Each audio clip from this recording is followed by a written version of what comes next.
Një situatë alarmante është krijuar në zonën e kodrës së Curilave në Durrës, ku një rrëshqitje masive dherash ka vënë në rrezik serioz 2 pallate banimi. Ngjarja ka ndodhur gjatë natës, ndërsa banorët janë evakuuar rreth orës 4 të mëngjesit për shkak të rrezikut të shembjes dhe përkeqësimit të situatës. Rrëshqitja ka shkaktuar dëme të shumta materiale në zonë, ndërsa banorët shprehen të tronditur nga ajo që ka ndodhur. Urgjencë ka rënë kodra.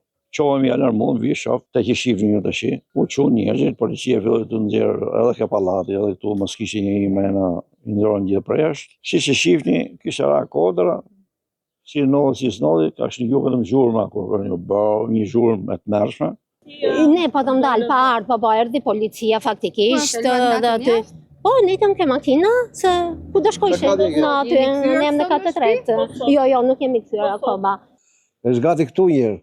Kjo pjesa që shikoni këtu është gati për mirë. Ka ikur muri betoni kështu. Pra është rrezikshme akoma situata.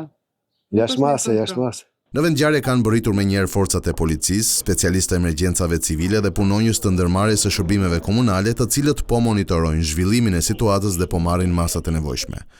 Banorët kërkojnë ndërhyrje urgjente nga institucionet përgjegjëse, duke theksuar se nevojitet një zgjidhje e studiuar dhe afatgjatë për stabilizimin e kodrës dhe shmangjen e rrezikeve të ngjashme në të ardhmen. Ndërkohë, ekspertët pritet të kryejnë vlerësime teknike dhe gjeologjike për të përcaktuar shkallën e rrezikut dhe masat që duhet të merren për sigurimin e zonës.